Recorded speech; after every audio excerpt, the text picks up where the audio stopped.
History is full of artists who etched themselves into legend, had the very world at their feet.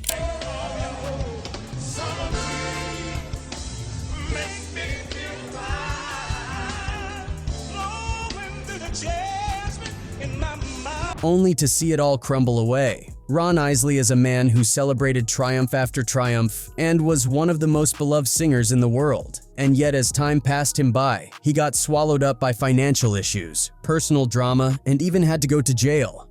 It's hard for me to discuss it now, but that's not a problem whatsoever. Ronald was best known for his soul-stirring performances with the much-beloved Isley Brothers. The Isley Brothers, loved by fans around the world, have had a wild ride, marked by some serious internal drama that slowly pulled them apart. Over time, disagreements and legal issues between the brothers led to the band's decline. Adding to the mystery, some of the brothers' deaths remain surrounded by unanswered questions, with fingers being pointed at one man in particular. This group has gone through many phases throughout their career. They started out as a rock and roll vocal trio before Motown and the Beatles were even on the scene, with hits like Shout and Twist and Shout. They then transitioned into an R&B band, famously giving the world a taste of Jimi Hendrix, who was then known as Jimmy James, through their song Testify. During their time with Motown from 1965 to 1968, they produced hits like This Old Heart of Mine. They later reinvented themselves as a funk band, producing classics like It's Your Thing and Fight the Power, and even successfully crossed over into the rock genre with soulful covers of songs like Seals and Crofts' Summer Breeze. Although their last big R&B hit came in 1989, they continued to perform as an oldies act, really solidifying their place in music history.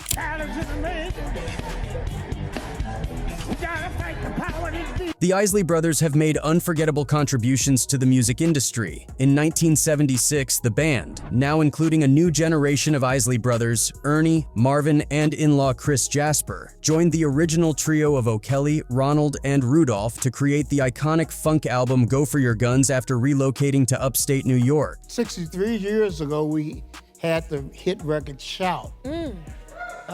We were singing way before that. This was a far cry from their humble beginnings as a gospel group more than 20 years earlier. Over the years, their sound evolved, taking them from gospel roots to becoming rock and roll pioneers, Motown stars, Black Power advocates, acoustic folk balladeers, and eventually funk trailblazers in the early 70s, making them one of the most prominent acts in that genre.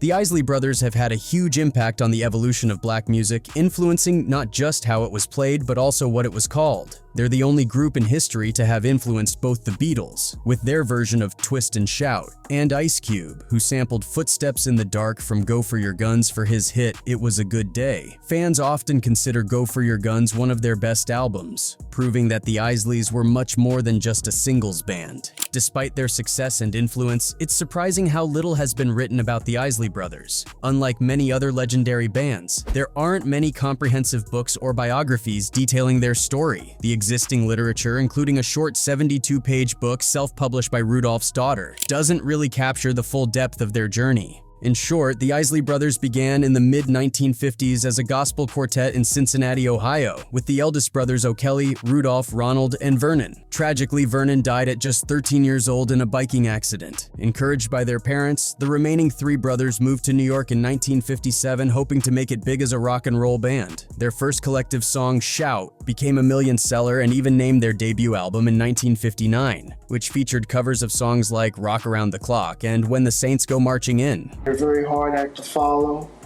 Folks going crazy, and that was with Shout and Twist and Shout. In the early 1960s, the Isley Brothers were rubbing shoulders with some major figures in pop culture. For instance, when their second album was in the works, they got a song called Twist and Shout from a producer named Burt Burns. Burns had given the song to Phil Spector first, but Spector's version with the top notes didn't really make as much of an impact. The Isleys took a different approach with the song, delivering a bold, high-energy version that blew Spector's out of the water and became a big hit. Their take on Twist and Shout even caught the eye of a young band from Liverpool, the Beatles, who later covered it, making the song even more popular. In 1964, the Isley Brothers had a young guitarist named James Hendrix, better known as Jimi Hendrix, playing with them on the Chitlin circuit. His raw electric style really came through in their single Testify Poets 1 and 2. During their UK tour, they had another future star in their band, a pianist named Elton John, who would go on to become a music legend. The Isleys spent some time at Motown in Berry Gordy's Studio A, where they recorded 2 albums, but they eventually decided to take control of their own career and relaunched their label T-Neck Records in the late 1960s. That's where they stayed for most of their career. In the early 1970s, leading up to their album Go For Your Guns, the Isleys experimented with different styles, from singer-songwriter covers to soul funk and even glitter rock. Go For Your Guns was a turning point for them,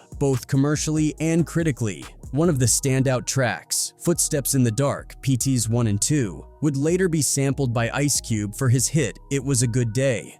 Just waking up in the morning, gotta thank God. I don't know, but today seems The Go For Your Guns album marked a key moment in the Isley Brothers' long career, highlighting their ability to adapt and evolve with the times. Despite their huge influence on the music industry, they don't always get the recognition they deserve among iconic artists, possibly because they never had a massive crossover hit. But their longevity and impact on black music are undeniable, proving just how influential they've been in shaping the musical landscape. Heck, they've built quite the underground following.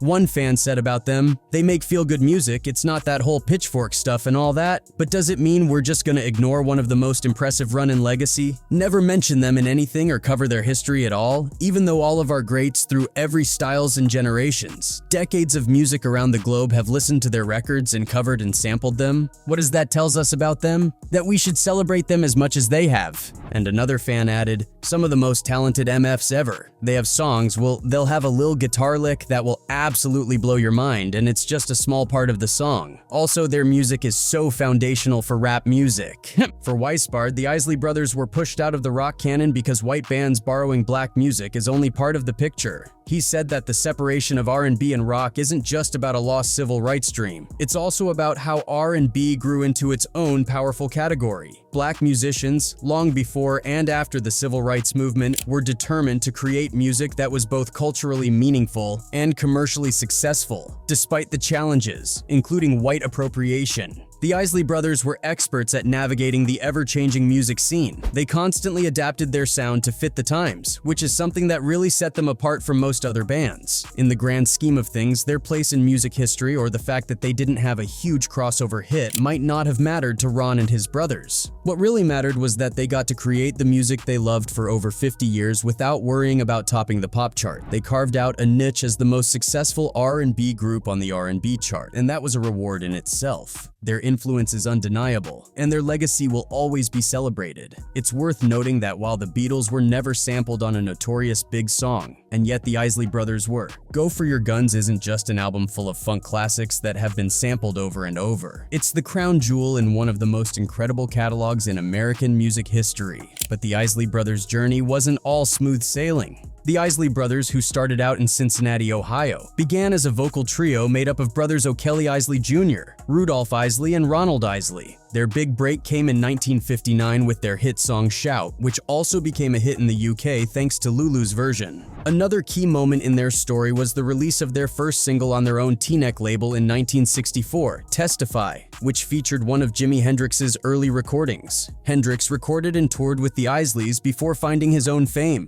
The Isley Brothers kept evolving, and in 1969 they scored a Grammy-winning hit with It's Your Thing. As time went on, younger brothers Ernie and Marvin Isley, along with their brother-in-law Chris Jasper, who joined in 1971, helped shape the group's evolving lineup and style. Throughout the years, the Isley Brothers, no matter the configuration, produced a string of iconic hits like Pop That Thing, That Lady, Fight the Power, For the Love of You, and Caravan of Love. Their music left a lasting impact, with artists like Ice Cube sampling Footsteps in the Dark for his hit It Was a Good Day, and Notorious Big using Between the Sheets for Big Papa. Rooted in their gospel and doo-wop beginnings, the Isley Brothers experimented with a wide range of musical styles, blending rock, funk, and pop ballads into their sound. In 1984, Chris Jasper, Ernie Isley, and Marvin Isley formed a spin-off group called Isley/Jasper/Isley. They released 3 albums, including Caravan of Love, which featured the hit title track written and sung by Chris Jasper. The song was later covered by the House Martins, who turned it into an international pop hit. Isley/Jasper/Isley disbanded in 1987. And in 1992, the Isley Brothers were inducted into the Rock and Roll Hall of Fame. In January 2014, they received the Grammy Lifetime Achievement Award, a well-deserved recognition of their incredible contribution to music.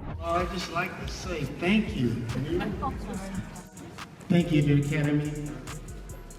I mean, we had such a wonderful After Isley/Jasper/Isley split up, Chris Jasper launched his solo career wearing many hats as an artist, multi-instrumentalist, and producer. He even started his own independent label, Gold City Records, and released 14 solo albums, including 4 gospel ones. Meanwhile, the Isley Brothers went through a lot of changes and tough times. The oldest brother, O'Kelly, passed away in 1986. Rudy and Ronald released a couple of albums as a duo before Rudy retired in 1989 to follow a path in Christian ministry. Ronald brought the group back in 1991 with Ernie and Marvin, but Marvin left in 1996 due to health issues related to diabetes, and sadly, he passed away in 2010. Despite these losses, Ronald and Ernie kept performing as the Isley Brothers. Ronald in particular faced the most challenges. During the height of his career, he had it all: wealth, luxury homes, and a lavish lifestyle. But things took a turn for the worse. Extravagant spending and poor financial management began to take their toll, leading to the loss of his fortune. Lavish parties, designer clothes, and a lifestyle that seemed untouchable eventually caught up with him. The biggest blow came when he fell behind on his taxes, leading the IRS to come knocking. They weren't willing to overlook the debts he owed. Despite his fame, Ron wasn't above the law. The tax evasion charges were serious, and they eventually led to a prison sentence, a shocking turn of events for someone who was once a chart-topping artist. The music world watched in disbelief as one of its most celebrated voices faced a truly harsh reality. Those golden days with Motown felt like a distant memory as Ron entered a difficult new chapter in his life. Ronald also found himself at the center of various conspiracies and legal battles, with some even speculating that he might have been involved in Rudolph's death. These rumors gained traction as people noticed how the Isley Brothers shifted genres over the years, from funk and disco to quiet storm and R&B, while Rudolph remained loyal to the group, even when younger brothers Marvin and Ernie joined in the late 1960s. By 1989, Rudolph Isley seemed to have had enough of everything going on in the music industry. He decided to leave it all behind and pursue a new path as a Christian minister, officially stepping away from his role with the Isley Brothers. Although he did reunite with his brothers from time to time, he was noticeably absent when they were inducted into the Rock and Roll Hall of Fame in 1992. However, things took a more complicated turn when Rudolph found himself in a legal battle with his brother Ronald over the rights to the Isley Brothers' name. This family feud erupted as Rudolph accused Ronald of making secret moves that could potentially cut him out of significant earnings. Court documents are saying Ron underhandedly went and got ownership of the Isley Brother trademark. In March, Rudolph sued Ronald, asking a judge to declare that the trademark rights to the name the Isley Brothers were equally owned by both of them. He also demanded that Ronald explain how he had been using the trademark and share any revenue made from it. According to legal documents obtained by TMZ, Rudolph claimed that Ronald had applied for and received approval for the trademark in his own name, keeping all the profits for himself. Rudolph argued that since their brother O'Kelly's passing in 1986, they had always shared profits 50/50ths, with both of them holding equal ownership in the band. But a little more recently, Rudolph said Ronald made decisions on his own, without consulting him. Underhandedly went and got ownership of the Isley Brother trademark and has been getting all the money since 2021. Now Rudolph is suing him. The documents revealed that Ronald secured exclusive rights to the Isley Brothers trademark for visual recordings and audiovisual recordings featuring music and animation. In August, Rudolph insisted Ronald should have sought his approval for this deal. He also pointed out that Ronald filed the trademark application in his name in November 2021, despite their previous joint profit-sharing arrangements, like a multi-million-dollar publishing deal. As a result, Rudolph asked the court to order a financial audit to determine just how much Ronald earned since making these changes. I was thinking that maybe Rudolph was hearing footsteps in the dark, and that's probably why he, attacking his brother like that. Rudolph also wanted the court to officially declare that the Isley Brothers trademark is jointly owned by both brothers and that Ronald should share half of the earnings made from using the band's name since he acquired the trademark. While the full details of their dispute aren't entirely clear, it's a sad chapter in their relationship. So not only did Ronald face legal troubles, but he also ended up in jail. In 2006, at the age of 65, Ron Isley was found guilty of 5 counts of tax evasion and 1 count of not filing a tax return. His lawyer, Anthony Alexander, tried to argue for probation instead of jail time, pointing out Ron's age and health issues. Alexander even mentioned that Ron had been trying to pay off his debts to the IRS by selling some of his assets, but the judge, U.S. District Judge Dean Pregerson, wasn't convinced and didn't give him any leniency. The judge called Ron a serial tax avoider and sentenced him to 3 years in prison. Prosecutors pointed out that Ron had dodged taxes for decades and even declared bankruptcy after the IRS took away his yacht, cars, and other property back in 1997. Despite all this, Ron still didn't file his tax returns from 1997 to 2001, and when he finally did in 2002, he didn't sign them and didn't pay what he owed. His lawyer blamed some of this on the unfortunate deaths of 2 of Ron's accountants, which made it hard for him to get his records together and pay his taxes. It was a camp, and I seen my son and my wife 4 times a week. You know, it was like, hey, there was no fence. On top of his prison sentence, the 65-year-old R&B singer was ordered to pay $3.1 million in back taxes to the IRS. Some fans who have closely followed the band believe that Ronald's financial issues might have contributed to some of the tough times the band has faced, including the untimely deaths of a few members. One of those key moments in their journey was the death of O'Kelly Isley, a founding member of the iconic group. Born on December 25, 1937 in Cincinnati, Ohio, Kelly, as he was often called, started singing in church with his brothers Rudy and Ronnie, forming the Isley Brothers. Despite this tragedy, in 1959, O'Kelly and his remaining brothers signed with RCA Victor and made the switch from gospel to rhythm and blues. That same year, they co-wrote their first big hit, Shout. The song became a huge success and a staple in popular culture. The Isley Brothers even performed it on TV shows like American Bandstand in 1959 and Shindig in 1964. Over the years, Shout was covered by artists like Lulu in 1964 and David Ruffin in 1998, and it's been featured in movies like National Lampoon's Animal House. After O'Kelly's death, his brother Rudy decided to leave the group and follow a new path as a pastor. Despite his departure, the Isley Brothers kept going strong, continuing to record and perform for another 4 decades, even crossing into a new generation of fans. O'Kelly was also a father to 2 sons. The Isley Brothers' impact on music didn't go unnoticed. They received several major awards and honors. In 1992, O'Kelly was posthumously inducted into the Rock and Roll Hall of Fame as a member of the Isley Brothers, with Little Richard doing the honors. In 2003, they were also inducted into the Vocal Group Hall of Fame. The city of Teaneck, New Jersey, paid tribute to their legacy by renaming a street Isley Brothers Way. In 2014, they were awarded a Grammy for Lifetime Achievement, and in 2020, they were inducted into the Songwriters Hall of Fame for their contributions to over 35 classic songs. But the band's hardships didn't end there. Tragedy struck again with the sudden passing of Rudolph Isley, another founding member of the group, at the age of 84. The Isley Brothers shared the heartbreaking news on social media, saying, "Heaven has gained another angel. Our hearts are heavy as we announce the passing of our beloved brother, Rudolph Isley.